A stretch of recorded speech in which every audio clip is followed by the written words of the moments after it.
Yo, hello everyone, once again. Today I decided to talk a bit about all the titles I checked out during Steam Next Fest, which is a tradition for me to just comb through all the games here and search for some demos that I would like, I would enjoy, that would be interesting for me. They are not the most popular things most of the time, as I search for more abstract, weird stuff, but this time it feels pretty casual for my standards. So let's begin. The first one is, surprisingly, Little Kitty Big City, and this is, I believe, the most important premiere from all of those for me. It's a classic platformer game where your character is a black kitty who falls down the building and has to go back up. It has super fun controls, mechanics of climbing, jumping, cat zoomies, using your paws to wreak havoc around. It's very pretty, it's adorable, it's cute. The simple yet consistent art style is great, it's very screenshotable. And the game takes place in a Japanese-style walkable city as a backdrop. Great idea. It's a classic platformer, as I said, so I was craving for such a game for a long time, and yeah, this one delivered. It's super cute take on this formula, and it's an easy recommendation. Try it out totally if you like platformers. If you want to pet all the kitties in this world, like me, go give it a try.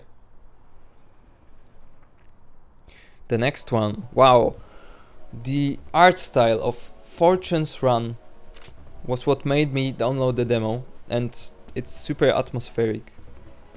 It has the feel of build engine type games with modern effects and lighting, which is some kind of a trend recently in indie games, indie shooters, but it's a really great trend. I adore it.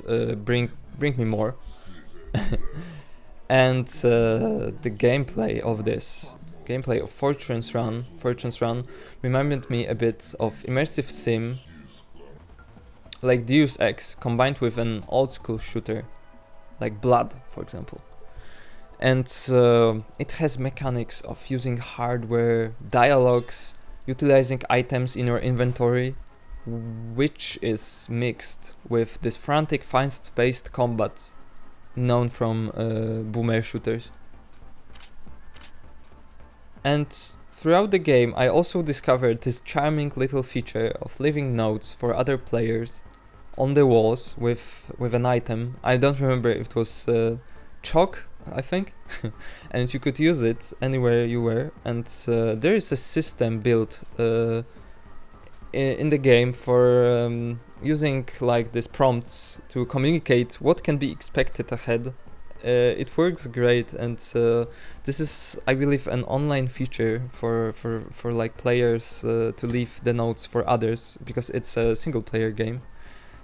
But you can just like warn others if something is coming, if the next room is like a tough challenge, if you have to, for example, turn around and go the other way because like this way is not a good choice or something. It feels like this game is like this big labyrinth of challenges which have to be completed, and the community works to solve all of those.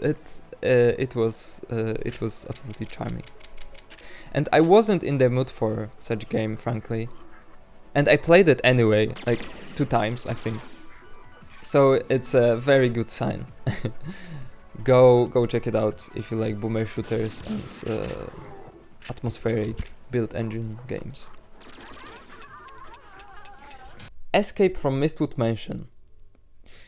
I looked forward to playing some kind of adventure, escape the room type game for a while, and this one, it has lovely soft aesthetics, intricate small scale of items you can interact with, which makes me think about all the possibilities for future puzzles here, with like little items being inserted in little slots and little buttons having to be pressed. Yeah.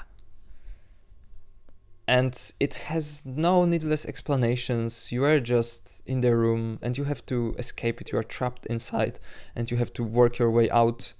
And every puzzle felt satisfying to solve. They are challenging, but I never needed a guide to figure it out, which is a great balance. And for me, it was great. Recommended. And moving on, Bulwark. It's absolutely stunning visually, settlement building game.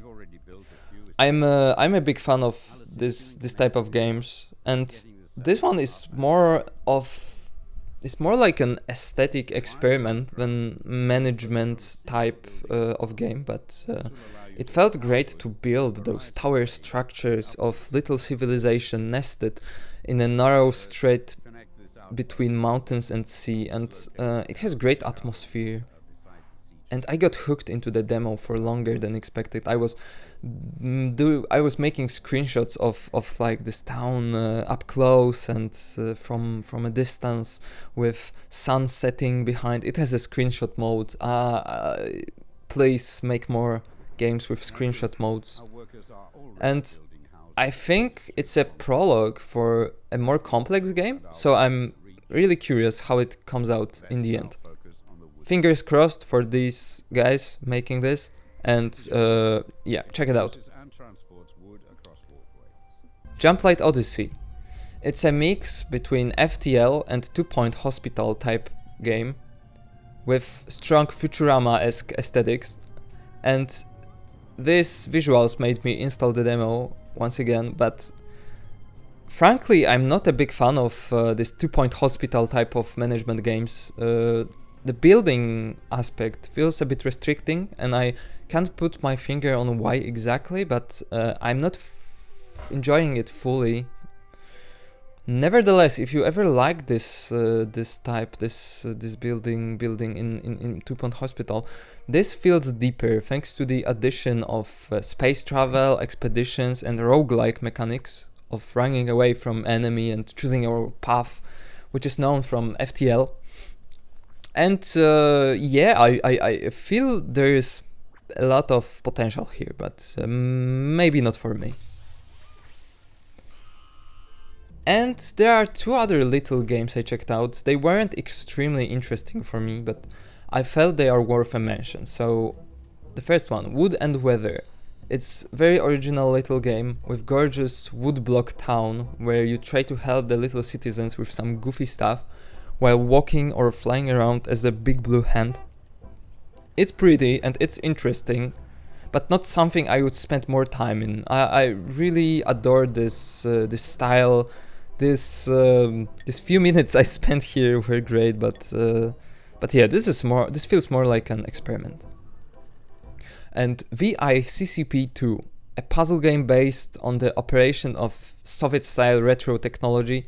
Very short demo, and puzzles were a little bit easy, to be frank, but it's interesting visually, and I had to give it a chance. Okay, so thank you for watching, thank you for listening. These were the games I checked out, and see you next time. Bye.